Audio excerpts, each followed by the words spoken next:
botanga nanu. Yesu siyo mwizi lakini ameuiba moyo wangu. Yesu si polisi anifunge, ananibeba. Donc bonjour Rifat, j'espère que tu vas bien. Oui, je veux bien Sarah, et toi? Oui, ça va bien, merci. Donc merci d'avoir accepté mon invitation pour partager ton expérience en tant qu'étudiante au baccalauréat en GTA. Donc bonjour tout le monde, j'espère que vous allez bien. Aujourd'hui, j'ai l'honneur en fait de recevoir Rifat Bajija. Ouais, c'est bien ça qu'il a bien prononcé. Bajija qui est étudiante au baccalauréat GTA à l'université de Sherbrooke. Donc j'ai quelques questions pour toi, j'ai à peu près 12 questions en fait sur ton parcours jusqu'ici, ça ressemble à quoi à l'université de Sherbrooke. Donc il n'y a pas de mauvaises réponses, il n'y a pas de pression, prends ton temps et tout. C'est juste pour que les gens qui veulent venir étudier en GTA sachent un peu à quoi s'attendre dans le programme. Donc la première question qu'on avait pour toi, que j'avais pour toi, c'est quand es-tu venue au Canada? Je suis venue au Canada en 2019. Et j'ai commencé d'abord par un certificat. Avant, c'était genre, je devais faire un baccalauréat en informatique de gestion. Et avant de commencer en baccalauréat, il fallait que je fasse un certificat qui est de 30 crédits, environ un an.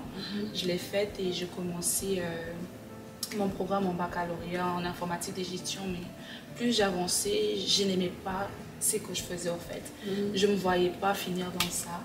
Et quand j'avais pris informatique de gestion, je pensais qu'il y avait 50% d'informatique, 50% de gestion, mais au final, c'était pas ça. Et du coup, j'aimais pas. Et là, je me suis lancée à chercher vraiment ce qui me correspondait, ce que je voulais vraiment. Et je voulais pas quitter en tout cas l'université de Sherbrooke parce que je me plaisais déjà. Je m'étais déjà adaptée, tout ça, et les climats, tout ce qui va, tout. Et en faisant des recherches, je suis tombée sur GTA. Je me rappelle même, j'étais venue te voir. Je dis à Sarah, tu fais quel programme, comment ça se passe à l'école de gestion et tout. Et je crois que c'est après un an que je me suis décidée de changer de programme. Et quand j'ai changé de programme, j'ai pas voulu perdre déjà. J'avais déjà atteint 45 crédits, genre une année et demie déjà. Donc je me suis dit, vaut mieux chercher quelque chose qui me correspond et que je ne perds pas mes crédits. Et je suis tombée par le programme mon baccalauréat en GTA. Et je l'ai commencé, et non à ma première session, mais je l'ai commencé à ma troisième session. Donc j'ai vraiment pas perdu mon temps. Et puis c'est que je l'ai commencé l'été dernier. Et franchement, j'ai m'y plais tellement. C'était comme si genre... C'est ce qui m'attendait en fait, donc voilà un peu.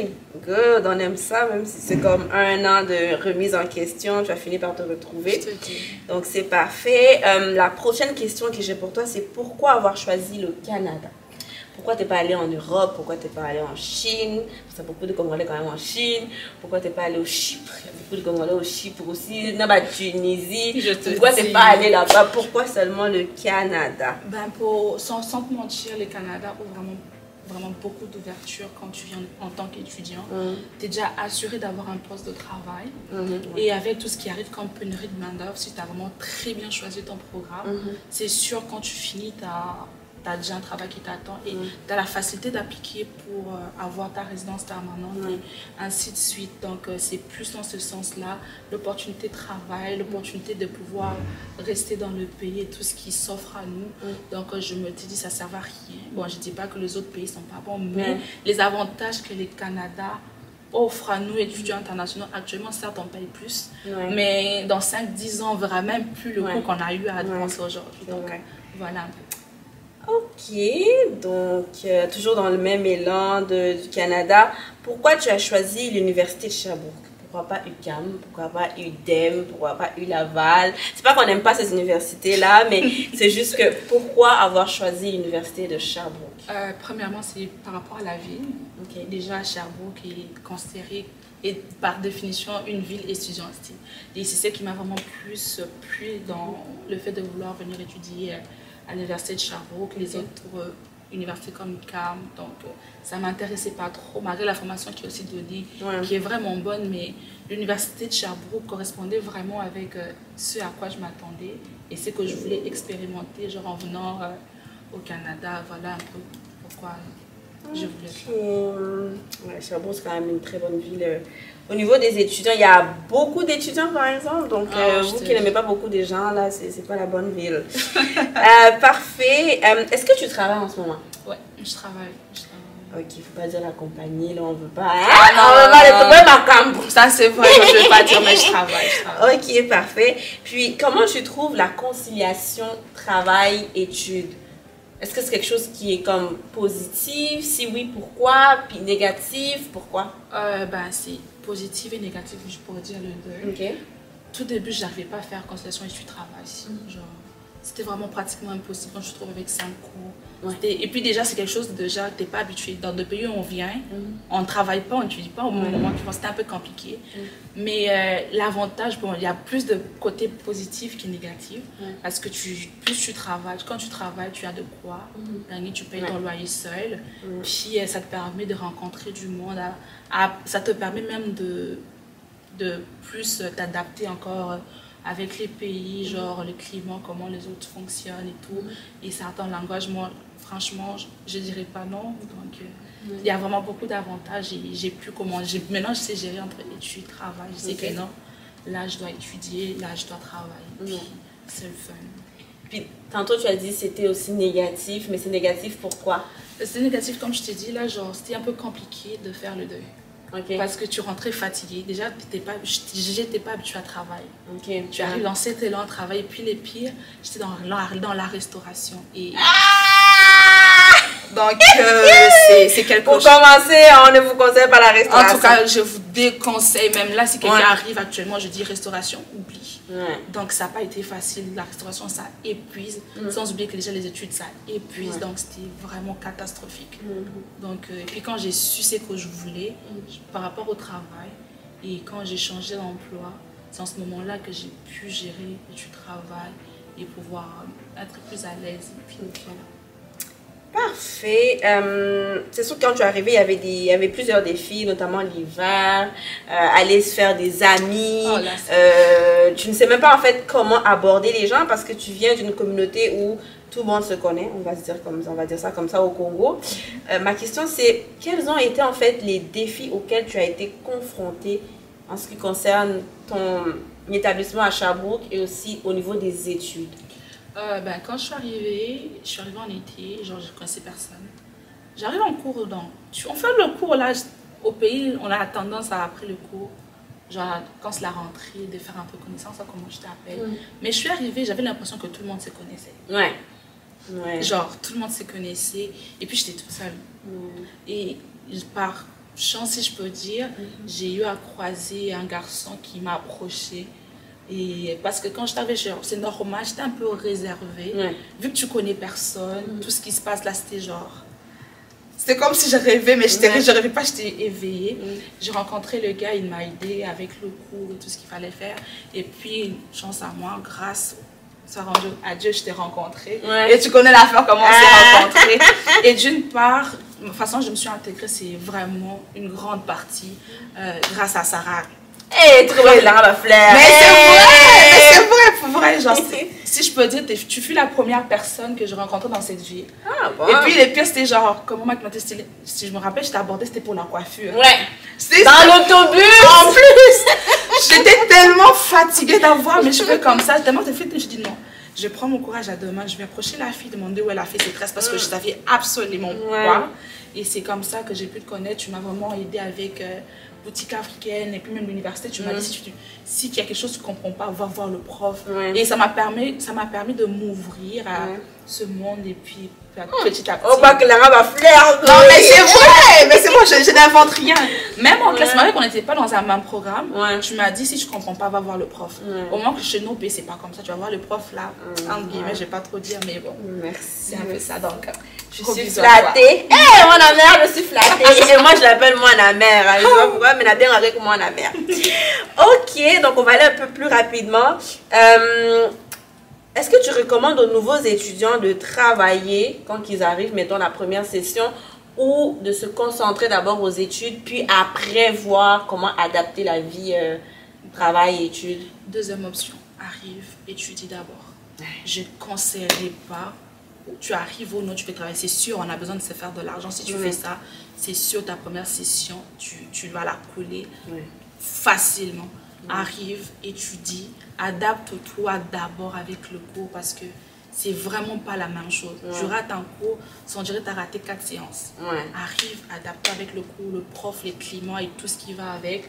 Peut-être la deuxième session, tu peux te trouver un travail. Mais la première session, je vous le conseille fortement. C'est ce que je vous dis toujours. Autant en nous. Ok, on va aller aux 2 dernières questions. On connaît toutes les deux que se faire des amis ici, c'est un peu compliqué. Comme tu l'as dit, quand tu arrives, tout le monde se connaît et tout. C'est quoi les conseils en fait que tu pourrais donner aux étudiants ou étudiantes qui arrivent? Comment aborder les gens? Est-ce que tu aurais des astuces? Est-ce que tu aurais des conseils? Genre, est-ce qu'ils doivent rester dans leur coin ou vraiment prendre la peine d'aller voir les gens? Je vous conseillerais d'aller voir du monde parce que si vous ne le faites pas, vous n'allez pas apprendre à connaître les autres. Mais conseil, observez d'abord la personne que vous décidez d'aller voir. Parce qu'il y a certaines personnes qui préfèrent être dans leur bulle. Donc, observer et prendre son courage à te même voir la personne. Parce que si tu ne fais pas, tu vas risquer de te retrouver pendant les travaux être seul. Par exemple, en cours. Comme j'ai dit, tout le monde se connaît. Donc, si tu n'as pas ton courage, aller voir quelqu'un, c'est sûr et certain. Les travaux, et surtout si ce n'est pas le professeur qui forme des groupes, c'est fini, tu vas te retrouver seul. Donc, aborder les autres et tout. Ok. Dernière question, donc c'était pas long là. Je sais que tu as déjà passé ton permis de conduire. Je ne sais pas si tu as passé l'examen. Les examens pratiques, je vais les passer bientôt. Ok. Est-ce que toi, tu conseilles aux gens de passer l'examen avant de venir ou bédon?